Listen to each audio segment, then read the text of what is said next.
with a marker on a straw. Nowadays, if you wanted, you can make use your color printer and just print it out pre-colored. But I think this adds a little something. You can pick colors that you like that'll go with it. I don't know. And it's a straw with tape. That's it.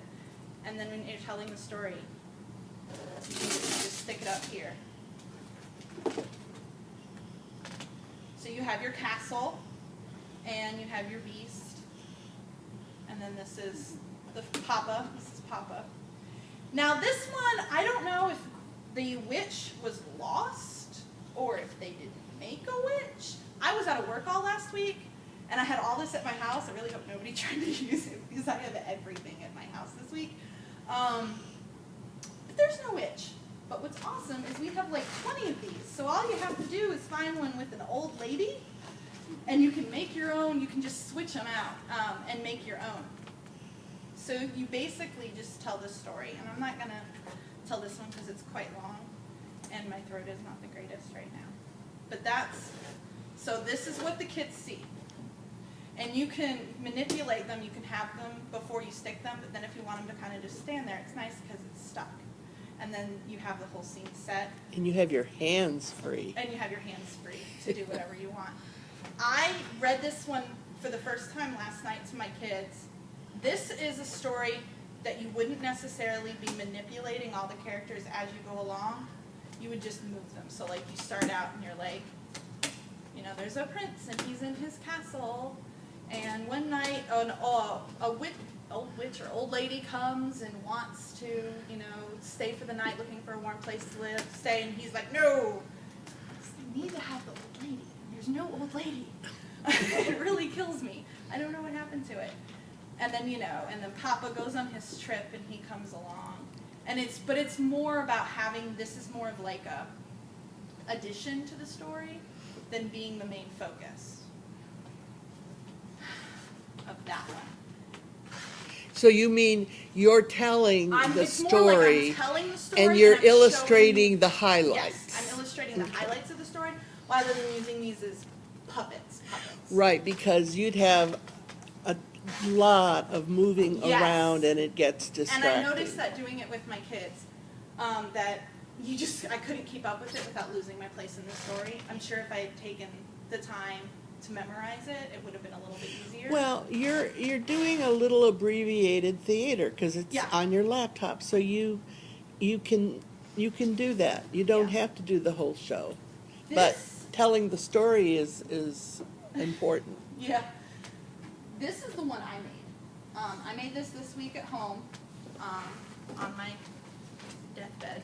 Now they have double-sided tape. 23 years ago. This is actually could not find double-sided tape that was not in a dispenser that had the cover that you could take off and put back. Couldn't find it. Granted, I was stuck in Orangeburg, and for most of the week I was contagious, so I didn't go anywhere. So this is indoor mounting tape, and it was $5 something at Walmart. They had it in the stationery and in the hardware. It's a little thicker than double-sided tape, but I haven't had any issues. I was worried it'd be a little too sticky, that it would grab the straws and refuse to give them back. But actually it worked out. It's worked out really, really well. And all you have to do, this is an old Avon box from when I sold Avon. And I bought fabric at Walmart, and with my father's help, we stretched it tight on 3 sides. And that just creates more of a stage look. It makes it look flashier. It makes it look kind of nifty and pretty. You want to do a solid color if you can, because if you do a pattern, then you're giving an idea to the type of story you're going to tell, depending on the type of pattern you use.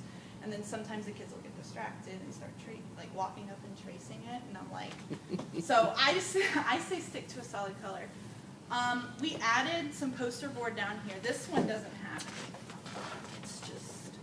It's just taped. But I thought adding that layer of poster board might keep it, obviously lasting isn't an issue because this thing's ancient. But might put a little more longevity and keep tape from peeling or getting stuck on your clothes or anything like that. And then I decided to make the top a sign that you can display to show, you know, to kind of be like, this is who we are. I was bedridden for 3 days. I got bored. So I made a sign. Hopefully they like it at work. I don't know if they will. But that way you can kind of be like, welcome to our theater. In the handout, which is online, I hope nobody printed it out, because I didn't even think about the fact that there's a lot of pictures in here, and it was going to be really hard on your printer. But in here I talk about the types of stories, because that's a big thing, is what kind of stories do you want to tell? What's really great is almost any story. You can tell almost any fairy tale, folk tale. You can tell a book, but you have to be careful about copyright when it comes to reading it, because you can't really go off on a tangent. You have to really follow it word for word and make sure you're not going to mess with any kinds of copyright. Some books are easier than others.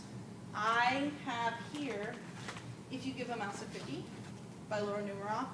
What is great, this is my son's copy. What's great about this one is there's not too many objects in it. And I didn't really think about that until I decided that I was going to be awesome and I was going to make my own for today. And I was going to use The Day the Crayons Quit to make my own play. And I realized there's like 40 objects you would have to really visually tell the story of The Day the Crayons Quit. And that's a lot, because the whole idea is to leave them here. And I know I'm probably sounding like completely lost right now. Is she? You're not. Okay. I feel like I'm going on a tangent. I'm the same way. It's really bad.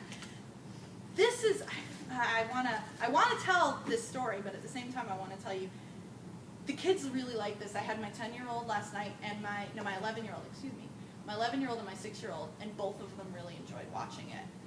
But my 6-year-old started creeping towards it and like trying to grab the puppets, and it's like they're like in a trance, you know. And I'm like, honey, sit down. And he's like, but what's great about these is they're very forgiving, and they're very easily repairable, and they're easy to replace because they're not something you spend a ton of money on. And it's literally, these are still marker, but they're cut out. And that's not even greatly cut out. I'm sitting here going, seriously, you couldn't follow the line? Like, really, woman? But that's all it is on a straw. So if the kid takes this and crumples it up in a big ball and tries to put it in their mouth, get it out. But also, you're not going to be sitting here going, I spent $30 on that. Because it's really easy to recreate and really simple to make these props. Any book by Numeroff is a book you could do this with. Any of her books. I put on the handout, I was going to make a nice, pretty long list of all the books, and I'm like, you know what, just anything by her. Any book by Laura Numeroff. Any book by Laura Numeroff. She's amazing, and the way that she structures them, it makes it really easy to do these simple props. For this, obviously, this would be on my lap. And I can And they're sequential, so they come And on they're one at a time. So it's really easy. This is the most basic form of puppetry, I think, because you really don't actually manipulate too much. It's up to you on how much you want to manipulate and how much you want to just leave it sitting there. And what's awesome about this is you have your transcript, so you don't have to actually memorize it if you're not very good at that. But the kids don't know you have it because it's in the box, unless they look over, which they'll do.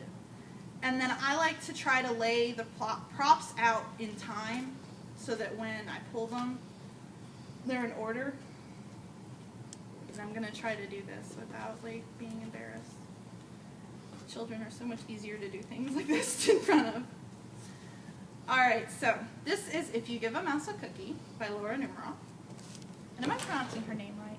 Is it Numeroff? I say Numeroff. I'm going with Numeroff. She isn't here, so. Laura, forgive me if I am mispronouncing your name. Alright. If you give, oops, I forgot to make sure to take this. If you give a mouse a cookie, he's going to ask for a glass of milk. He'll probably ask you for a straw. When he's finished, he's going to ask for a napkin.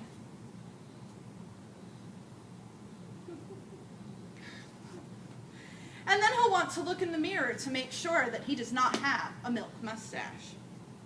When he looks into the mirror, he'll probably notice that his hair needs a bit of a trim.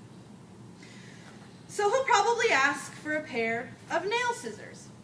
When he is done giving himself a trim, he will want a broom to sweep up. He'll start sweeping, and he might get carried away and sweep every room in the house. And he'll probably end up washing the floors as well.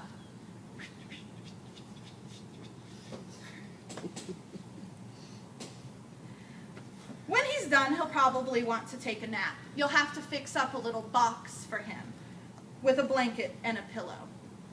He will crawl in and make himself comfortable and fluff the pillow a few times, and he'll probably ask you to read him a story. So you'll read to him from one of your books, and he'll ask to see the pictures. When he looks at the pictures, he's going to get so excited, he's going to want to draw one. When the picture is finished, he's going to want to sign his name with a pen. Then he'll want to put the picture on your refrigerator, which means he'll need some Scotch tape. Sorry. He'll hang up his drawing, and then he'll stand back and look at it. Because you know you have to look at it. You always have to put your name. Look at it. Looking at the refrigerator is going to make him thirsty. So he's going to ask for a glass of milk. And chances are that if he asks for a glass of milk, he is going to want a cookie to go along with it. That's it. Like I said, I'm a little nervous. No.